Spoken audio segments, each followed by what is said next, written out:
Take the name of Jesus ever as a shield from every snare. If temptations round you gather, breathe that holy name and prayer. Precious name, oh how sweet, hope of earth and joy of heaven. Precious name, oh how sweet, hope of earth and joy of. On the last verse. At the name of Jesus proudly, falling prostrate at his feet. King of kings in heaven will crown him when our journey is complete. Precious name, oh how sweet, hope of earth and joy of heaven. Precious name, oh how sweet, hope of earth and joy of heaven. Well, it's great to have everyone with us this morning here at Faith Baptist Church. Let's go to the Lord in prayer. Heavenly Father, thank you for this beautiful day you've sent us. Lord, thank you for these beautiful faces, Lord, and for beautiful hearts here willing to worship you. I pray that you would guide and direct this morning. Lord, may we be open to what you have for us. May you open our hearts through the singing.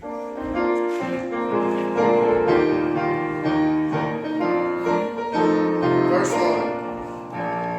Christ our Redeemer died on the cross, died for the sinner, paid all his due, sprinkled his soul with the blood of the Lamb, and I will pass over you. When I see the blood, when I see the blood, when I see the blood, I will pass over you. Chiefest of sinners, Jesus will save. All he has promised, that we will do. Washed in the fountain, open for sin, and I will pass over you. When I see the blood, when I see the blood, when I see the blood. On the last verse, over you. Oh, great compassion, oh, boundless love, oh, loving kindness, faithful and true. Find peace and shelter under the blood, and I will pass over you. When I see the blood, when I see the blood, when I see the blood, I will pass over you. Thank you, Holy Spirit. For announcements this morning, we just want to remind you next Sunday we will be here beginning at 11 a.m. If you no need to set your clocks back before you go to bed on Saturday night. You can leave your clocks where they are and just be here at 10 o'clock, or set your clocks back and be here at 11 o'clock, whatever you want to do. Did I confuse anybody with that? We will be here without Sunday school at whatever time your device automatically sets itself back nowadays. Everything sets itself right at this point. Your phones set themselves, well, not your ovens and things like that.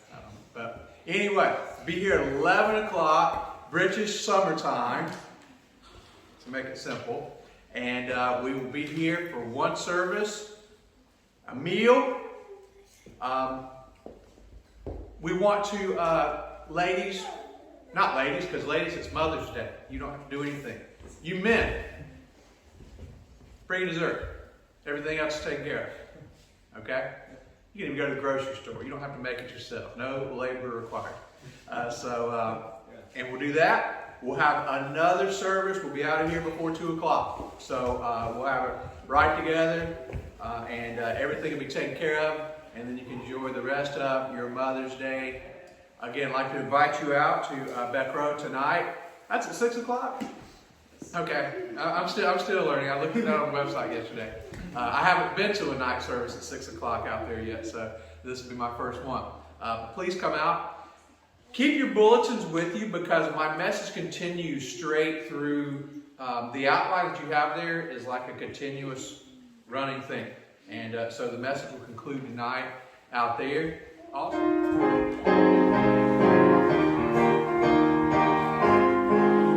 First verse. Alas, and in my Savior bleed, and in my sovereign God, would be devote that sacred head for such a worm as I. And the cross, where I first saw the light, and the burden of my heart rolled away. It was there by faith I received my sight, and now I am happy all the day. Was it for crimes that I have done, be grown up on the tree? Amazing pity, grace unknown, and love beyond degree. At the cross, where I first saw the light, and the burden of my heart rolled away. It was there by faith I received my sight, and now I am happy. Third verse. Well, like the sun and darkness hide, and shut His glories in. When Christ the mighty Maker died, for man doth creature sin. At the cross, where I first saw the light, and the burden of my heart rolled away. It was there by faith I received my sight, and now on the last verse. But drops of grief and every day, the debts of love I owe. Dear Lord, I give myself away, 'tis all that I can do. At the cross, where I first saw the light, and the burden of my heart rolled away. It was there by faith I received my sight, and now I am happy all the day.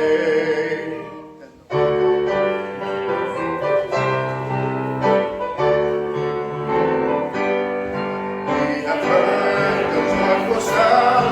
Jesus saves, Jesus saves.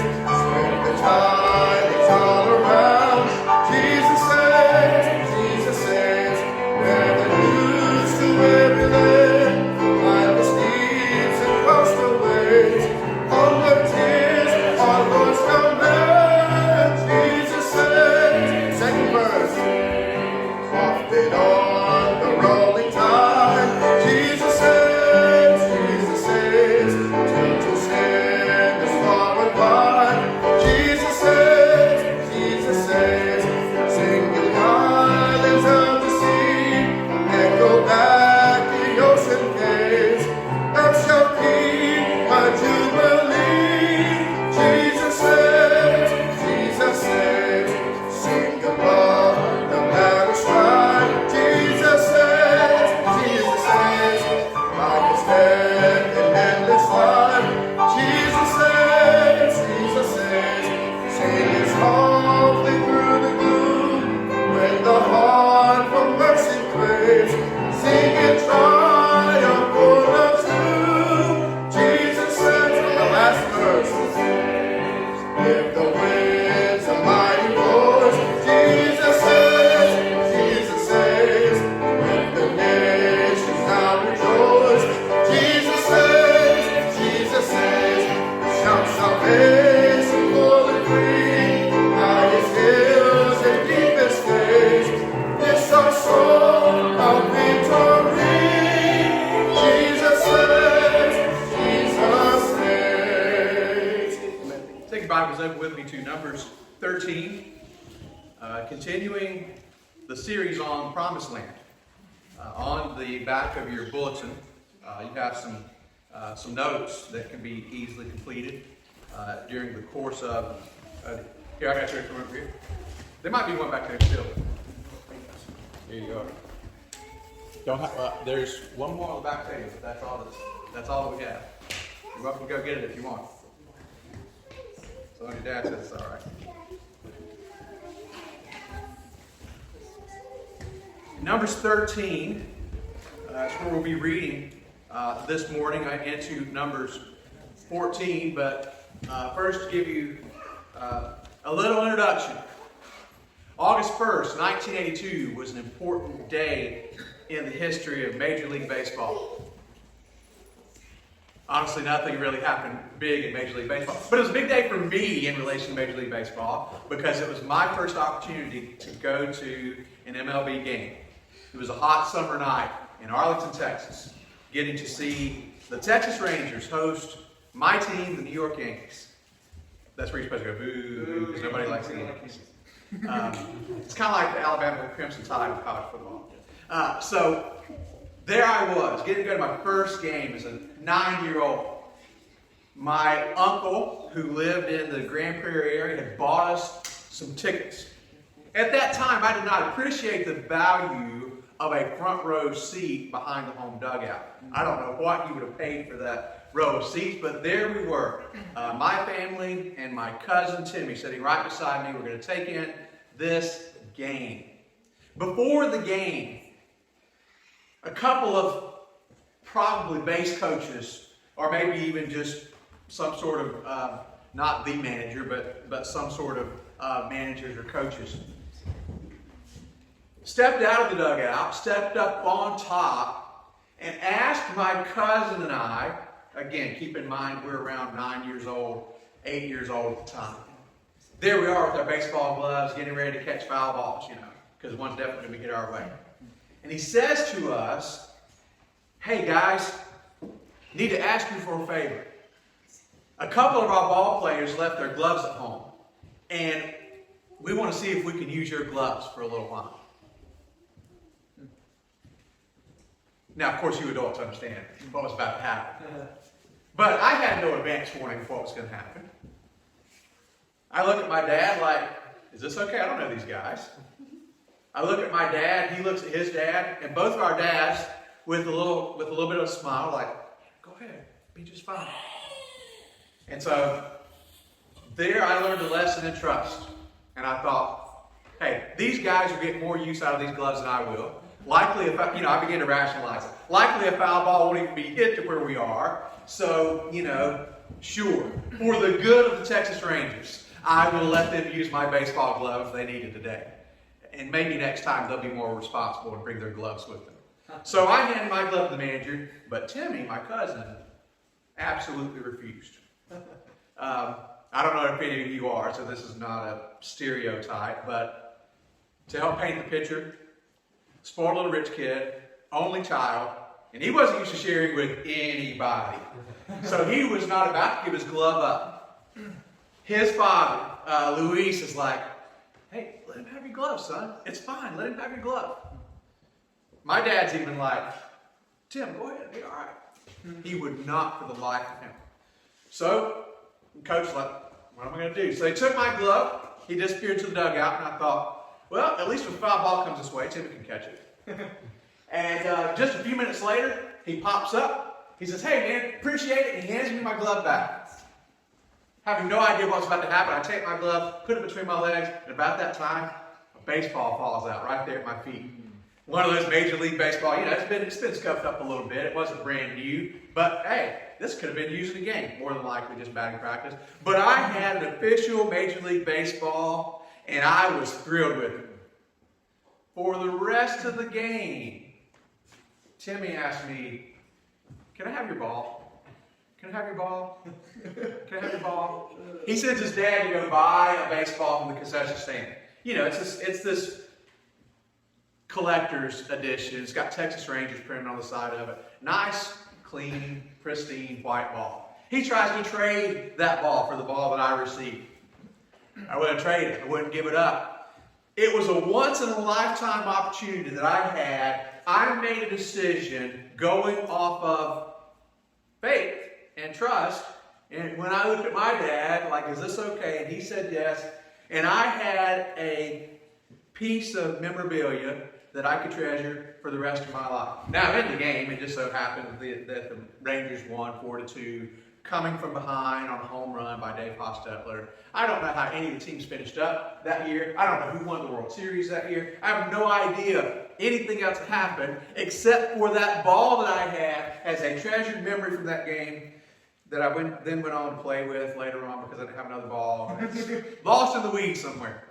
But I still have the memory of that decision that I had to make on the spot, and I made a decision and I was rewarded for it, while my cousin, sitting there in unbelief or disbelief, was sitting there regretting what he did not do for the rest of the ball game, and maybe for longer than that. So what we have here, you remember that what we looked at last week were the names of the spies. We found from that principles of decision making that can be used to guide us in our decisions in life. Look at the names of each of those spies, and again, not to spoil things, but we know the decision that the Israelites made here. The title of this morning's message, if titles are important, uses the tagline from an American news company. And their tagline is, "We report, you decide." The message this morning is, "We report, you decide." And those are the two major points. We will talk about the report, and then we will talk about the decision. Begin reading with me there in verse 27. Or verse 25, we'll back up. "And they returned from searching of the land after 40 days, and they went and came to Moses and to Aaron and to all the congregation of the children of Israel, unto the wilderness of Paran, to Kadesh, and brought back word unto them, and unto all the congregation, and showed them the fruit of the land." I see this happening this way. These 10 or these 12 spies. Again, spies is probably not the best concept. As we think about a spy, we think about, maybe they're wearing all black and they're sneaking into the land, or they're wearing camo and they're trying to go through undetected. But remember that these are leaders, these are representatives from each of the tribes. These are men who are respected and renowned among their circles. And so when they come back, again, they weren't going through the land sneaking around, tiptoeing, trying to hide behind every bush and with binoculars from far off. They're just walking through. They're not being bothered, but they are the ones who are coming back to report on the land. They come back with the report, and the way I see it, I see them first of all coming together with Moses and Aaron. But the people, being very curious, are all hovered around. I want to hear what they've got to say. What's going on? What do they say? What do they say about the land? Look at these grapes, which is what they're about to demonstrate here. And then at the end of the chapter, we see an official report being given. Almost like when the Supreme Court makes a decision. And it's official and it's announced. This is the conclusion that we've come to. This is the majority decision. The minority may have their opinion, but this is the majority decision. But right now, everyone is overhearing the conversation that these 12 representatives are having with Moses and Aaron. And verse 27 tells what they were saying. "And they told him and said, We came into the land whither thou sentest us, and surely it floweth with milk and honey, and this is the fruit of it that came bearing the cluster of grapes that had to be borne between two men." So a big pole, two men are carrying it, and the grapes are just so heavy it has to be carried by two men that way.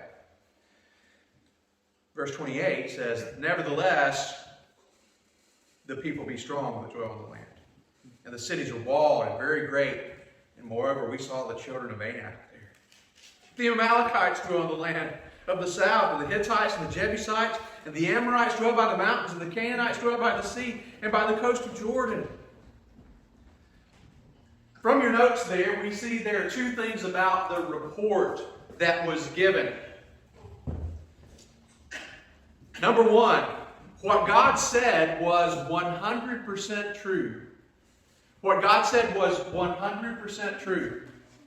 Guys, we have been told over and over that there's going to be a land of milk and honey. In fact, Exodus chapter 8 says this, And I am come down to deliver them out of the hand of the Egyptians, and to bring them up out of that land unto a good land, and a large, unto a land flowing with milk and honey. Everything that God told us about the land was 100% true. You can see it for yourself. I want you to look at these grapes right here. Now, let's talk for just a minute about what flowing with milk and honey means. I mean, to take it very literally, have you ever seen a land flowing with milk and honey? You're like, well, not literally. I've never seen just milk and honey pouring out of trees or pouring a river of milk or anything like that. So what does it mean, a land flowing with milk and honey? We have an idea, but we also have to compare it to what we know about the Bible lands to determine, is this accurate or not? Many times when we use the expression flowing with milk and honey, we're thinking about a beautiful place. We're thinking about the Garden of Eden. We're thinking about just trees everywhere, lush grass, flowing rivers, everything you could possibly want, all kinds of animals, all kinds of fruit growing everywhere, trees, all kinds of crops just cropping up, ready to eat, and we think everything is there for the taking, and it's just the most fruitful place ever. Has anyone ever been to Israel? Have you ever seen pictures of Israel? You know for a fact that Israel is not at all what I just described to you. Israel is a very arid climate. It's very dry. Most of the life occurs right down the Jordan Plain, which is well watered, which is very good. But the majority of the land is sparsely vegetated. Whenever we read Psalm 23, and he's going to make you lie down in green pastures, and the shepherd leads you beside the still water. When we think of green pastures, what do we think of? England, right? Ireland. We think of lush grass. We think of all this. But green pastures doesn't actually mean that at all. Green pastures has to do with the fact that whenever we're told that the good shepherd will lead us through green pastures, we're talking about leading us through the arid land, leading us through the desert nearly, but that there is enough shrubbery for which the sheep to eat on. There's enough to eat, which, by the way, is exactly what God promised us. I'll give you enough. He never said I'd give you more than enough, but he says I will meet your needs. That's the picture of the green pastures. Not so much what we might imagine the countryside of England. So milk and honey doesn't necessarily represent a ton of everything. What it means is this. Think about what milk and honey have in common. First thing that I want you to think about is milk and honey, neither one of them are man-made, so the credit of their production cannot be attributed to man. If you had a glass of milk this morning, all except for Aurora, it wasn't human-produced milk, right? Am I right? You drank milk from a cow, possibly a goat, or possibly formula. You didn't have, maybe soybeans. Have you ever seen the meme about that?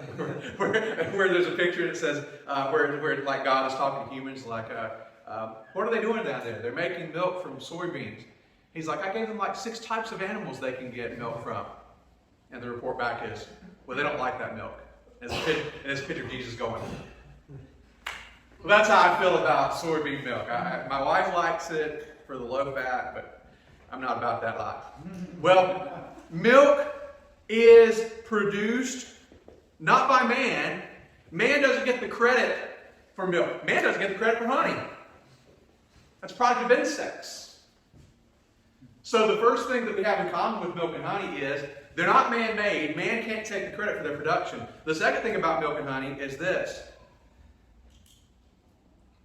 To be harvested and enjoyed, someone does have to go harvest where he has labor to produce. You want some milk to drink this morning? Oh, it just magically appears in the refrigerator. Wrong. You may have a carton of milk in the refrigerator. Oh, I know where milk comes from. It comes from Sainsbury's. Yeah, but it comes from somewhere else too. It comes from a bunch of farmers, a bunch of ranchers, milking cows in the morning or possibly through automation. Nonetheless, someone has taken the effort to gather that milk. If you have honey in your cupboard, it's not just because it was whipped up by a machine somewhere. There's some beekeepers out there who took the work to harvest something that they didn't themselves make. In other words, milk and honey represent something. Milk and honey are sweet. They're good to the taste. Milk and honey can't be produced by man. They're produced elsewhere, but it does take the labor of man to go out there and get it. By the way, that's a picture of the Christian life. Every bit of victory that we have in our Christian lives is not produced by man. It's produced by God. However, we have to put in the work, we have to put in the effort to seek to be close to God. We have to put in the effort to rid our lives of the things that don't please God so that God will bless us with victory. A land of milk and honey. What God said was 100% true. And the second phrase is, this is the fruit thereof. What did they bring in there? They brought in a cluster of grapes. It doesn't use this word, but we understand that to mean that these were wild grapes that grew. That the land, again, just like the milk and honey, these wild grapes were consistent with the description. These grapes were not something that men cultivated, but they are something that the land produced on its own, and the children of Israel got to benefit from it. So, first bullet, what God said was 100% true. The second bullet is this: what God said was not 100% complete. What God said was not 100% complete. This is what the spy said. Verse 28 there. Nevertheless, this is a conjunction, a contrast, like using the word but a fancier version of the word but. Nevertheless, hey, look, what God said was true, but God left out some stuff whenever He told us about the land. Now, in all fairness, let's check that. God did tell them that those people were there. You're looking at verse 29, and all the way back before Moses, when Moses met God at the burning bush in Exodus 3, He did indeed say, unto the place of the Canaanites, Hittites, Amorites, Perizzites, Hivites, Jebusites. It's there. But these spies would say the report was not 100% complete. God didn't tell us that those inhabitants were numerous and that they were huge. As a matter of fact, there are a couple things we see about that there. When it talks about, moreover, we saw the children of Anak there. Anak was this legendary giant. And the offspring of these giants, these were likely Philistines, because we do have, of course, it's believed that even Goliath of Gath descended from this Anak. That there was a line of individuals who, through genetic mutations, grew to an extraordinary size. God did not give us a 100% complete report. He didn't tell us that they were numerous and huge and strong and with cities with tall walls. God didn't mention any of those things. Matter of fact, look down with me here in verse 32. We're going to fast forward a little bit. This is where I believe the official report is taking place. I believe everyone is overhearing the internal conversation between the 12 spies and Moses and Aaron. But then, by the time you get to verse 32, and they brought up an evil report of the land which they had searched unto the children of Israel. Look at verse 33, because this is an important thing, as they talk about those giants. And there we saw the giants, the sons of Anak, which come of the giants. You say, well, yeah, of course, giants would come of the giants. That, of course, is logical. When it says, which come of the giants, there's something very specific that the Israelites are referencing here. These 10 spies are indirectly questioning God's teaching about a global flood. If you were to turn back to Genesis chapter 6, verse 4, we're told that in the antediluvian world, that it says there were giants in those days that roamed the earth. Prior to the earth's destruction through the flood, prior to the water canopy that protected the earth being burst, prior to the fountains of the deep being broken up, prior to UV radiation penetrating the earth, and man beginning to have all types of disease, back in the days where it was quite common for men to live 700, 800 years. That's the kind of earth we're talking about. Those conditions will be right to cultivate very large humans. And there were giants. As a matter of fact, you will still see from time to time discoveries made of giant skeletons. And I don't mean giant like Shaquille O'Neal or Yao Ming. I'm talking about skeletons that are laid beside animal skeletons, and they make the animals of today look tiny. I'm talking like 20-foot tall skeletons. I don't know that the sons of Anak were this height, but I do well believe that we could have had individuals that large before the flood. They're indirectly questioning God's teaching about a global flood. What does the Bible say? If we read back through Genesis 6, 7, and 8, we find that the Bible states that the mountains were covered 15 cubits and upward.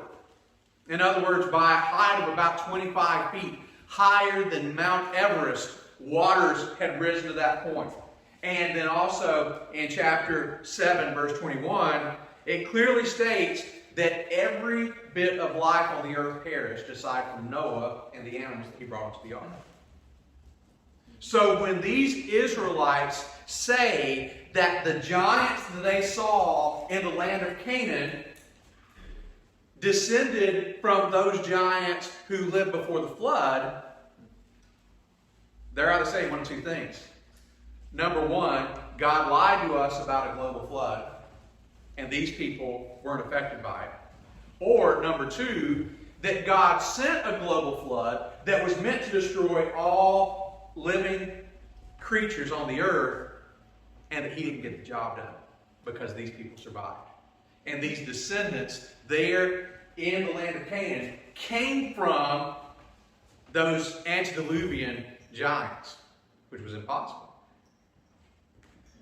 I mean, we know that all life came, of course, Adam and then Noah. And those are the bottlenecks.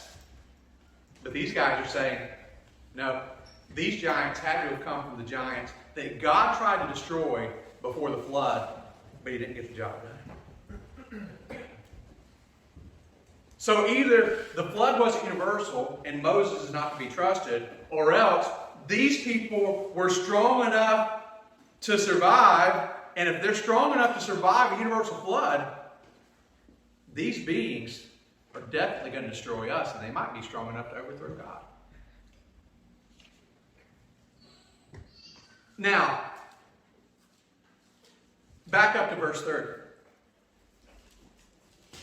In the midst of the two reports, one the unofficial huddle, and the other the official report that said we'd be not able to go into the land, Caleb tries to settle the people. He says this, "Let us go up at once and possess it, for we are well able to overcome it." When you're listening to those 10 spies report, every bit of that sounds like it is impossible. Caleb says, we are well able to do this. Let's go right now. Let's go this instant. Your next bullet point there is this. The bridge between the known and the unknown is faith. Faith is the bridge between the known and the unknown.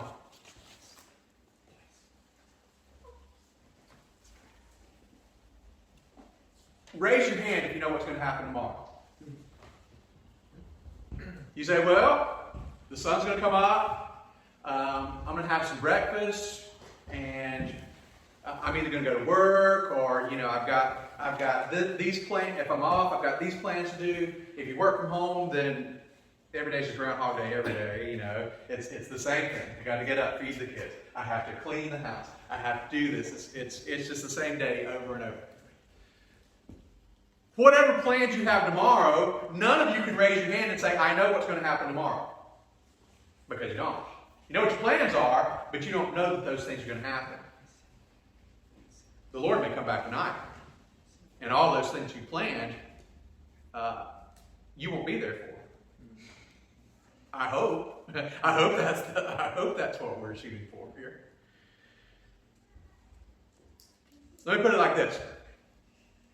How can we know that God is reliable against the unknown future? Here's what we've got. How can we trust God to handle a future that is unknown to us? Let's think about it this way. First of all, what God has said so far is reliable. Just like even those 10 spies would admit. God said the land be flowing with milk and honey. God said to be fruitful. God said that we would be able to take it. And you know what? He was right about everything that we've seen. We even brought evidence that God can do it. If God has given you victory in your life, if you have seen prayers answered in the past, that is assurance that God will also be able to meet the needs of the future. Don't ever forget what you have seen God do in your life as a direct answer to prayer, because the same God that worked in the past and met your needs and provided for you and made a way when you saw no way, He's already there tomorrow waiting for you to get there. Secondly, He is not limited by time, and He knows the future. One of my favorite movie series is Back to the Future. Can I say that? I'm the pastor. I guess I can't say that. I like that series of movies. I like the concept of alternate timelines and going from the future to the past and different things. And it's put together really well. It's really, really cute. A really cute series. In that, we find in the second installment, they go to the future, to the year 2000. It's funny to think about 2000 being the future, but at one point it was. They go to the future and bring back a sports almanac that has all the sporting events, the results of those listed, and the intent is that one of the characters is going to go and take that book of future knowledge and go bet on all the sporting events in the past and be filthy rich. And of course that does happen in the alternate timeline and everything gets fixed and back to normal somewhat. Of course, it leaves a lot of plot holes to be answered. But we won't go into that because it's not a message about Back to the Future. But the idea there is, if we could meet someone who had knowledge of the future, a human being walking around here, if there was indeed a fortune teller who knew what was going to happen tomorrow, we'd be lined up to know what's going on? Tell me what's going to happen. Who's going to win this UEFA match? Who's gonna, whatever things we're interested in, we'd be like, hey, would you tell me about the future? I'd like to know. Because if you really know, you're the person I want to sidle up to. We have God who knows the future. And even though He may not be willing to reveal all of it to us, probably for our own good, because we couldn't handle that sort of knowledge, a God who has that sort of knowledge would be the kind that we'd want to be on the side of. He's not limited by time. He knows the future. By contrast, we are limited to the present and we cannot know the future. So really, we have a simple choice to make. Here's the choice. We can rest in Him. We can cast all our care upon Him. We can trust Him to supply each day's needs. We can fret not about tomorrow. And we can trust Him. Or we can be stressed without Him. We can worry constantly about what's going to happen. We can burden our worries ourselves. I can count on myself alone to provide. And I can worry about tomorrow. I mean, is there really any comparison between those two things? I can rest in Him confidently, or I can worry about it myself and try to figure it out as I go. There's really no choice there. Next bullet point. And before we get there, let us read verse 31. But the men that went up with him said, we be not able to go up against the people, for they are stronger than we. Can I ask my Can I ask my volunteers to come up here for us to illustrate something? All right, Isaiah, I'm going to need you for a minute, and Marcus and Jedediah right here. So you guys just sit. You guys sit right there for a second. Isaiah in that first chair, and Marcus here. So here we have the giants of the land. All right, you say it. Is this the first time you've ever been called a giant? He doesn't know. All right, well, think about it. Get back to me. And here we've got, Isaiah, stand up here for a second. Here we've got the Israelites. You can't even see him over the chair here. He's a grasshopper in your sight. And here we've got these two competitors. All right? Trust me, I'm not trying to make some kind of elementary school fight club here. We're not talking about fight club. We're not trying to do any of that, okay? We're not about to pit them together in some sort of illegal fighting scheme. But here we've got the Israelites, and as he looks over here at this guy, he says, I am not able to beat him. Because over here we've got, yeah, I'm a giant. You can't beat me, little grasshopper. I'm going to destroy you. But your bullet point there, I mean, would you want to take on this guy? He's got the faith. He's not even worried about it. But for the most part, somebody this size would see somebody this size and say, we are not able to go up against them. But your bullet point there is this. The spies were mistaken about the identity of the fight participants. They said, we are not able to go up against the children of Anak. However, the fight was not his. You can have a seat now. Stand up, my brother. This is the fight. You ready to fight, Marcus? All right, ready? Go. No, I'm only kidding. No fighting will take place this morning. Maybe tonight in the service. You got to come back tonight so you can see what I have planned. This is the contest. So for him to say, I'm not able to take him on, God said, I knew that all along. This is the contest. Thank you, guys. You can go back to your seat. The Israelites, those 10 spies, were mistaken about the fight participants. And let me remind you of something. For you to say, I am not able to have spiritual victory, I cannot go toe-to-toe with the devil, I completely cast aside all of those memes and all of those pictures that are meant to be motivational statements that say something along the fact of, Satan said, you cannot withstand the storm, and the Christian's supposed to say, I am the storm. You're going to fall on your face with that kind of pride. The moment that you think that you are able to contend with Satan, that you're able to contend with this world system, you're going to fall on your face. God never intended for you to do that. God never intended for you to go toe-to-toe with the devil. As a matter of fact, even the angel Michael, the archangel Michael, would not contend with Satan. He said, I'm going to leave you to the Lord. And that's exactly what we're supposed to do. No! You cannot go forward and have spiritual victory without the Spirit.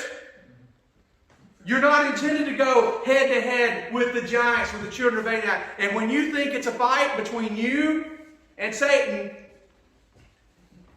he's got the experience on you. He's got strength on you. He has every advantage on you. However, he has no advantage on your God. That's right. And the entire point of every one of these promises that I'm about to give you here was to show that it is God who is giving the victory, and it was never left to Israel's hands.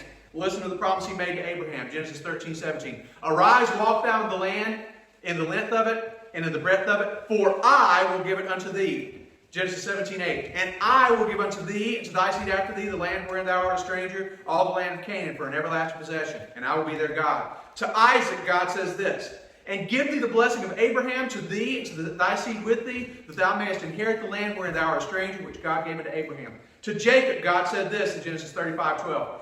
And the land which I gave Abraham and Isaac, to thee I will give it, and to thy seed after thee will I give it. And we read the passage where God says to Moses, I am come down to deliver them out of the hand of the Egyptians, and to bring them up out of that land to a good land and a large. Every one of those passages says, I will give, I will give, I will give. Listen to these passages. In Exodus 14:14, prior to the situation we're looking at here, in Exodus 14, the children of Israel are penned in with the Red Sea in front of them, mountains on each side, and an Egyptian army come out behind them. And God says this to them in Exodus 14:14, the Lord shall fight for you, and you shall hold your peace. Exodus 14:25, and took off their chariot wheels, that they dragged them heavily, so that the Egyptians said, let us flee from the face of Israel. Listen to this, for the Lord fighteth for them against the Egyptians. Even the heathen, godless Egyptians recognized that this was not Israel, this was God. Deuteronomy 1:30. The Lord your God, which goeth before you, he shall fight for you according to all that he did for you in Egypt before your eyes. Deuteronomy 3:22. Ye shall not fear them, for the Lord your God, he shall fight for you. Deuteronomy 24. For the Lord your God is he that goeth with you to fight for you against your enemies, to save you. Joshua 23:3. This is after the fact, after they've come into Israel, after they've come into the land of Canaan, 40 years plus another 7, after we read right here in Numbers 14, after they've already come in and conquered, after the fact, Joshua 23:3 says, for the Lord your God is he that hath fought for you. 2 Chronicles 20:29. And the fear of God was on all the kingdoms of those countries when they had heard that the Lord fought against the enemies of Israel. Into Nehemiah, which is post-exile, we find that the promises of God are still true. In what place, therefore, you hear the sound of the trumpet, resort ye thither unto us. Our God shall fight for us.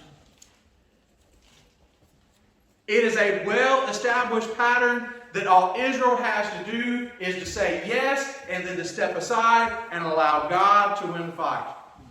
Every time Israel did that, 100% of the time, they were successful.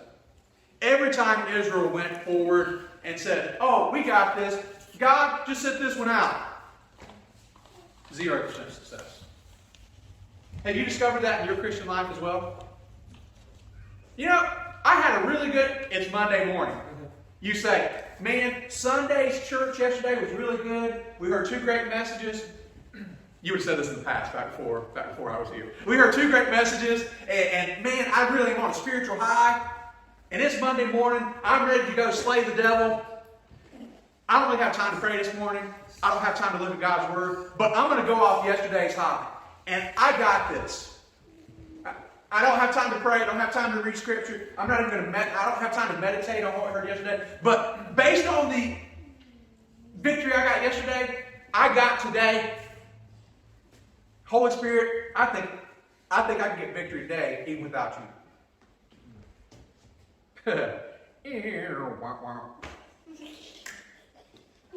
You felt that? Am I the only one? I'm probably the only one, right? No.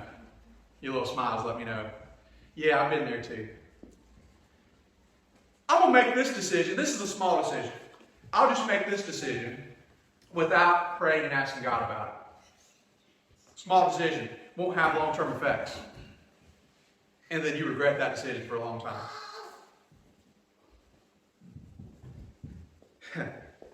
Let's not ever be mistaken about the identity of the fighting participants. If we allow God to do the fighting for us, we have 100% victory. Why would we ever risk anything other than 100% victory? If I got a basketball player on my team who can make every shot he takes, why would I ever give the ball to anybody else to shoot? I mean, I had a team one year. I had one star. Now, I coached girls basketball. She didn't make 100% of her shots, but she made a much higher percent than everybody else. So you know what I did? I fed her the ball. Get the ball to her. If we want to win, she's going to take the shots. I mean, now once we got up by 40 points, I'd take her out and let her. We squashed some teams. But we did it because I'm like, we're going to play this thing and we're going to let the most successful shooter do the shooting. Logical, right? Let's apply that in our spiritual lives. Let's let the Holy Spirit, let's let the Almighty God do the fighting for us. A God who's never lost, who's never been wrong, who's never failed. Allow Him to control. Last bullet point under the report. You remember back when we looked at the second one who said, when the spies said God didn't give us a 100% complete story? Remember that back earlier in the message? Well, now look at this. The 10 spies gave an incomplete report. The very thing they accused God of, God, you didn't give us a 100% complete report. Now the spies give an incomplete report. They didn't mention the fruit. They didn't mention the milk and honey. They didn't mention any of that. By the time they get to verse 32, they brought up an evil report of the land which they had searched. The report went like this: the land through which we have gone to search it is a land that eateth up the inhabitants thereof. And all the people that we saw in it are men of great stature. And there we saw the giants, the sons of Anak, which are of the giants. And we were in our own sight as grasshoppers, and so we were in their sight. They were guilty of the same thing they accused God of. They left out the most important part of the story, which is the fact that what God had said was 100% true. Now we get to the decision. The decision, chapter 14, verse 1. And all the congregation lifted up their voices and cried, and all the people wept that night. The first thing that we see in the decision, the first C there, is concession. It's not stated directly here, but it's implied in the reading. The 10 spies say we cannot go, so we concede. We be not able to go. That's what they said. We're going to go with their word. 10 verses 2, that's pretty simple. We can't go in, and that's what caused the second thing, the crying. Whenever it says that they cried, it wasn't a thing of oh, I'm walking past here. Oh, I bumped my knee. Well, you'll be all right, honey. And then this type of crime that they were engaged in would have been equivalent to the mourning over a relative's death. That wailing cry that, honestly, we as Westerners don't know of from that Eastern culture. Verse 2. And all the children of Israel murmured against Moses and against Aaron. The third thing that we see there is complaining. That word murmur there is an onomatopoeia. You know what that means from English? It is a word that sounds like the word that we use. For example, when we talk about cows mooing, we use that word moo because that's the sound that it sounds like. Murmur there. It is the sound of a low rumble of complaining, griping about a situation without offering solutions. If you read the book of Numbers, if you read the book of Proverbs, you will understand God hates complaining. God hates murmuring. And the children of Israel were engaged in it fully. The fourth thing, verse 2, continue to read. All the children of Israel murmured against Moses, against Aaron. Here's what they had to say. Would God that we had died in the land of Egypt, or would God we had died in this wilderness? And wherefore hath the Lord brought us into this land to fall by the sword, that our wives and our children should be a prey? Were it not better for us to return into Egypt? The fourth thing, and I didn't give you enough room there in the blank, but you can write over to the right of it, is a corrupt assessment of God's motive. A corrupt assessment of God's motive. Based on what the children of Israel had to say right here, why did God bring them into the wilderness? To kill them. Was that why God brought them out of Egypt? No. That wasn't His plan. That wasn't His purpose. God brought them out of Egypt to deliver them, to spare their lives from the taskmasters, to give them a quality of life they'd not known before, to fulfill promises to the patriarchs. These Israelites were going to benefit from the promises God made to Abraham, Isaac, and Jacob because of the goodness of Abraham, Isaac, and Jacob. Not because of the children of Israel's own faith, because they had a lack of it, but because of a promise He made to them. He was going to fulfill this for that generation. But instead, they accused God of bringing them there to die, to conduct a baton death march of sorts. Why would God bring us out here to kill us? He could have left us back in Egypt if that was His plan. Well, clearly because that was not His plan. The next verse, we see the fifth bullet point there, and it is a coup. Coup, not like the sound that a pigeon makes, but coup. C-O-U-P. Verse 14, verse 4. And they said one to another, let us make a captain and let us return into Egypt. Let us make a captain, but you've already got a captain. His name is Moses. Let us make it. We don't like your government. We're going back to Egypt. I don't know if they ever thought about how that would go if they came back to Egypt. Hey, you Israelites were a reason that we lost probably a third of our army. We lost a lot of chariots in the Red Sea.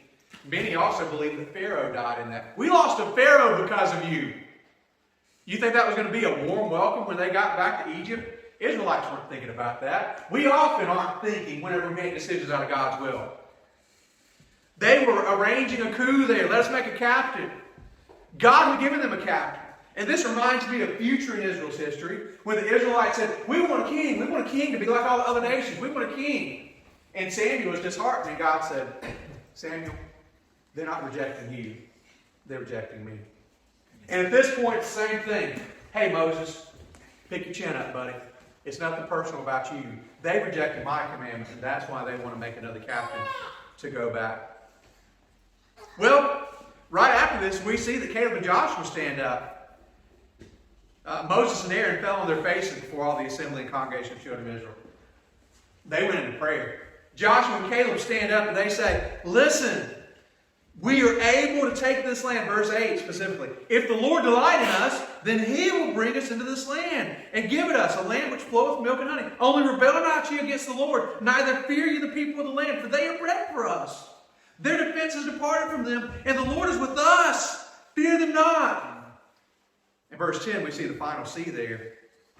But all the congregation bade, stoned them with stones. The word bade there is past tense for bid. And that simply means that was an order. The decision had been made by the mob. You guys, you dissenting opinion guys, it's time to stone you. We're going to get all the opposition out, and unified as a nation, we're going to march ourselves back to Egypt. And we are ordering capital punishment. It turns out by the end of the chapter that Joshua and Caleb would be the only two spies left alive. The capital punishment that the mob had intended is going to come on the other 10 spies, actually. Those 10 spies wouldn't be the only one that would die that day, which we'll get to in tonight's portion of the message. But the decision was of concession, crying, complaining, corrupt assessment of God's motive, a coup, capital punishment. Somebody was going to die over this decision. Friends, when you make decisions out of God's will, those will always be decisions you come to regret. My challenge for you this morning is to let God have His way in your life. Is to allow God to speak to you, hear His voice, look in the mirror of His Word, see the condition of your soul, and when God is trying to change you, your only response is, yes, Lord, I'm willing to be changed. Going back again to August 1st, 1982, there I was with my baseball, my Major League Baseball. Because I had exhibited trust and faith in that coach, in my father, I got a reward from that nothing could replace and nothing could take away. And my cousin sat beside me for the rest of the game.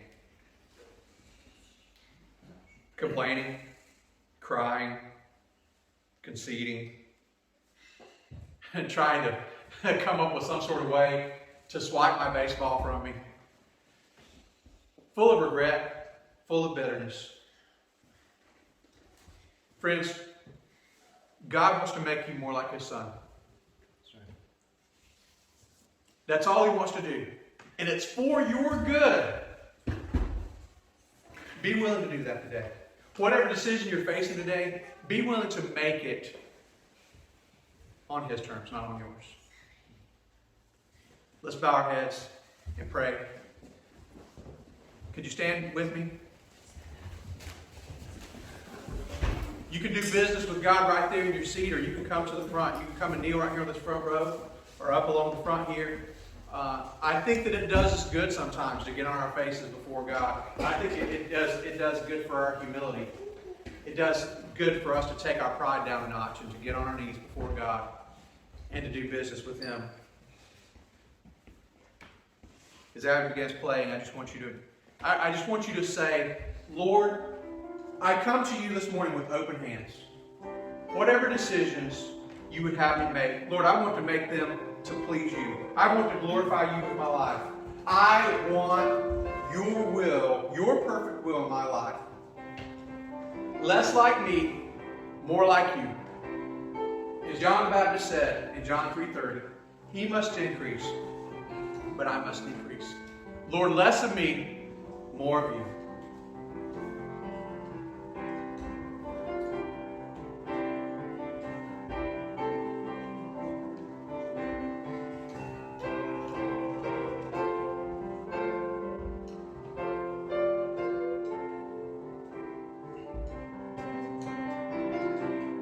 I'm going to challenge you to do something here in just a minute. If your heart is to do what this song is saying, I have decided to follow Jesus. Would you sing that aloud with us as we go through this verse? If that's not where your heart is, don't sing. You can move your lips if you want so it looks like it, but I don't want to make you lie. But if you decided to follow Jesus, and not just one time in salvation, but I'm talking about in your daily life, that I am going to be a true disciple of Christ, that He is my Lord, and what He says I will do, then sing with me here on this verse.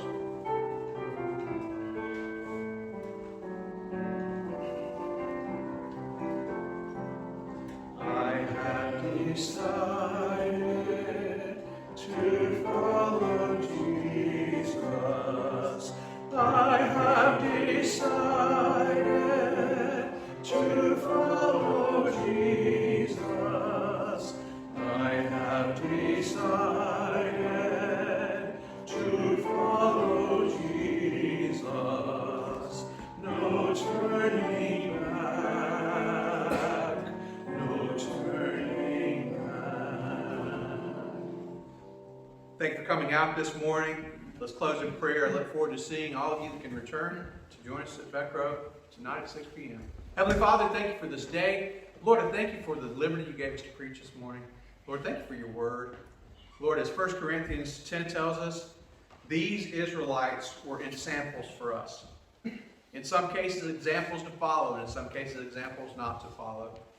Lord, I pray that we would indeed allow you to have control in our lives, to fight the battles for us to operate in your power, not our own, for us to give you the keys to all the big decisions in our lives, that we may glorify you and become more and more like your Son, Jesus Christ. Lord, bless us this afternoon, refresh us to come back to the night service. Lord, and more importantly than that, more importantly than what we do on Sunday, may we go out Monday and show a lost world what Jesus Christ looks like. In your name we pray. Amen.